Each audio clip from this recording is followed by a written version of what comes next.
سب سے پہلے تو میں آپ سے ایک اچھی خبر میں شیئر کر رہا ہوں۔ الحمدللہ تقریباً 70 مہینوں بعد پاکستان کی جو اس نومبر میں جو انفلیشن ہے وہ اپنی کم ترین سطح پہ ہے۔ 2018 میں میاں محمد نواز شریف کے دور میں وہ 3.5% تھی۔ الحمدللہ اس مہینے میں یہ 4.9% پہنچی ہے۔ یہ اللہ تعالیٰ کا بڑا احسان ہے۔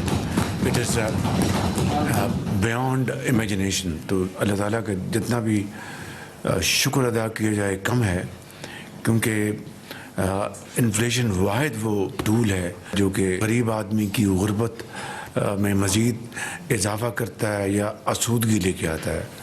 تو الحمدللہ یہ ایک ریکارڈ 70 ماہ بعد یہ ایک کمی آئی ہے۔ تو خدا تعالیٰ کے فضل و کرم سے اس سے مزید ملک کے اندر عام آدمی، غریب آدمی کا بوجھ کم ہوگا، اور امید کی جانی چاہیے کہ اگلا جب اسٹیٹ بینک کا جب ان کی میٹنگ ہوگی تو اس میں پالیسی ریٹ جو ہے انفلیشن اور کم ہونے سے مزید اس میں بہتری کے امکانات۔ بہرحال یہ فیصلہ تو اسٹیٹ بینک نے کرنا ہے۔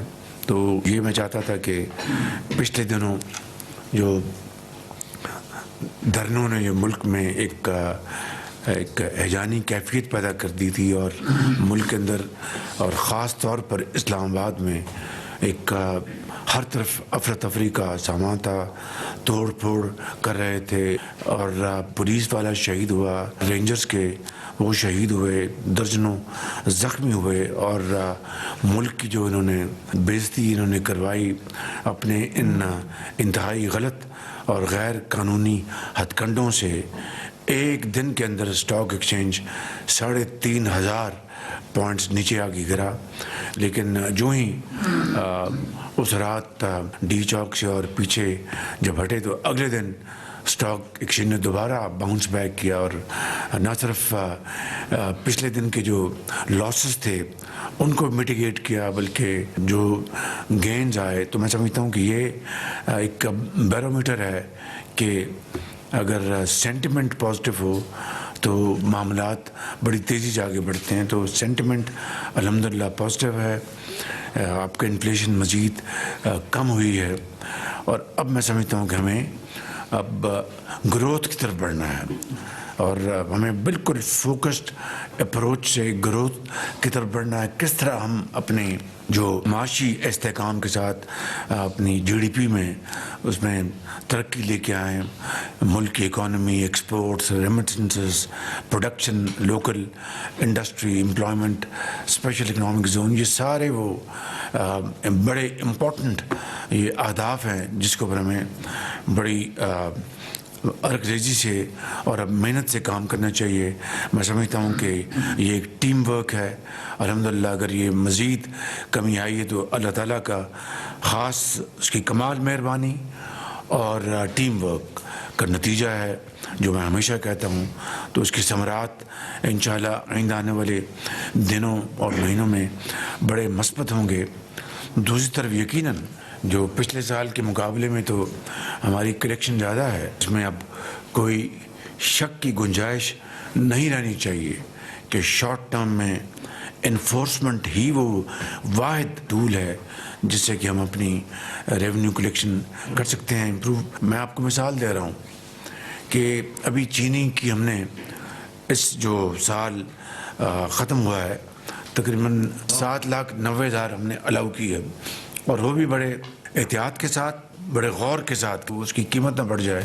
مجھے اس کا بہت زیادہ اس کی فکر تھی۔ وہ الحمدللہ نہ صرف قیمت نہیں بڑھی لوکل مارکیٹ میں، بلکہ کمپیریٹیولی نیچے گئی ہے، اور ایکسپورٹ بھی الحمدللہ ہماری ہوئی ہیں۔ اور میں سمجھتا ہوں کہ یہ جو ہدف ہے 6-7 لاکھ ٹن کا جو سال جو ختم ہو رہا ہے چینی کا کرشنگ، میں اس حوالے سے بات کر رہا ہوں، نومبر ٹو نومبر۔ تو اس سے میرا خیال تقریباً اندازہ ہے، بتائیں کہ بہتر فائنانس منسٹر $500 ملین تو کہیں نہیں گیا، آپ کو $500 ملین آپ کو آ جائے گا ہماری جو ارننگز ہے فارن ایکسچینج کی، اور دوسری طرف قیمت بھی وہ نہیں بڑھنے پائی۔ جو بات بتانا چاہتا تھا کہ مارکیٹ میں چینی کی قیمتیں خالی اس وجہ سے کم نہیں رہیں، سمگلنگ جو ہے افغانستان کی وہ زیرو ہو گئی، زیرو سمگلنگ۔ تو یہ ہے وہ فیکٹر کہ وہ زیرو سمگلنگ ہے۔ آپ وہ جو اگر لیٹ سے سمگل ہو جاتا 4 لاکھ ٹن 5 لاکھ ٹن جو کہ ماضی میں کئی سالوں دہائیوں میں ہوتا رہا، تو وہ آپ کے پاس اویلیبل نہ ہوتا جو کہ آپ ایکسپورٹ کر پاتے۔ وہ سمگلنگ زیرو ہو گئی اور یہ آپ کے پاس سرپلس آپ کو مل گیا جو آپ نے ایکسپورٹ کر دیا اور کر رہے ہیں۔ This is how nations are built. میں نے یہ مثال اس لیے دی ہے کہ یہی حال اسی طریقے سے ایف بی آر کو اپنا کرنا ہوگا، لیکن یہ بات ذہن میں رہنی چاہیے کہ سمگلنگ روٹین کی سپرویژن سے سمگلنگ ختم نہیں ہوئی۔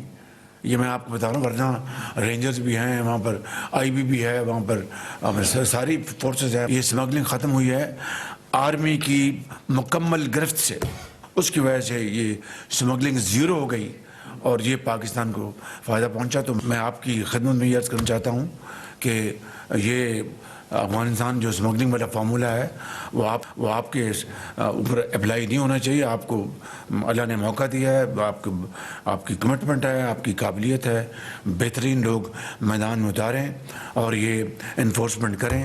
یہ کھربوں روپے آپ کے مل گئے، I think everything will turn around. Khawaja Asif صاحب کو دل کی گہرائیوں سے مبارکباد پیش کرتا ہوں، اور ان کی ایویشن کی ٹیم کو کہ جو یورپین یونین سے جو ان کو سرٹیفکیٹ ملا ہے، وہ اپنا پرمیشن دوبارہ ملی ہے۔ دیکھیے کتنا قوم کو کتنا نقصان پہنچا ہے، یعنی وہ گھاؤ لگا ہے جس کا آپ سوچ بھی نہیں سکتے کہ ایک اسمبلی میں ایک منچلے وزیر نے کھڑے ہو کے یہ کہا کہ یہ جعلی یہ پائلٹس ہیں، ان کی ڈگریاں جعلی ہیں، اور اس کے بعد ریسٹ از ہسٹری۔ آپ کو اربوں ڈالر کا نقصان پہنچا آپ کو اسی ایک پوائنٹ کے اوپر۔ اور I am probably not wrong in my assessment کہ اگر یہ جو پی آئی کی جو بلڈنگ کے پروسیس میں اور اگر کوئی ویک پوائنٹ تھے تو یہ بھی ایک آنسر تھا کہ بھئی یہ ہمارے روٹ سارے چوکڈ ہیں، اگر لے لیا تو فلائی کہاں سے کریں گے۔ تو میں سمجھتا ہوں کہ کتنا نقصان پہنچا اور کتنی تردد کے بعد محنت کے بعد یہ اللہ تعالیٰ نے موقع دیا، اس کی بھی میں خواجہ آصف صاحب کو اور farmer minister aviation Khawaja Saad Rafi کو میں مبارکباد پیش کرتا ہوں۔ ڈاؤن سب کو مبارکباد پیش کرتے ہیں، اور میں دل کی اتھاہ گہرائیوں سے کیبنٹ کو اور پاکستان کے عوام کو اور اتحادی جماعتیں کے ان کو لیڈرز کو، تمام فردن ممبرز کو میں مبارکباد پیش کرنا چاہتا ہوں۔ پاکستان کے 24 کروڑ عوام کو مبارکباد پیش کرتا ہوں کہ یہ بہت بڑی اچیومنٹ ہے۔ تو خواجہ صاحب آپ کا بہت شکریہ، تو thank you very much, well done, and a big hand to Khawaja صاحب۔ وزیر اعظم شہباز شریف وفاقی کابینہ کے اجلاس سے گفتگو کر رہے ہیں۔ معیشت مستحکم ہو چکی ہے اور اب گروتھ کی طرف بڑھنا ہے۔ یہ کامیابیاں اللہ کی مہربانیوں اور ٹیم ورک کا نتیجہ ہے۔ وزیر اعظم شہباز شریف نے کہا کہ افغانستان سے اسمگلنگ اب زیرو ہو چکی ہے اور دھرنے کی وجہ سے اس ملک کو نقصان کیا۔ آرمی کی مضبوط گرفت کی وجہ سے افغانستان سے اب اسمگلنگ رک چکی ہے، اور قومی ایئر لائن کی یورپ میں پروازوں کی بحالی پر خواجہ آصف کو مبارکباد پیش کرتا ہوں۔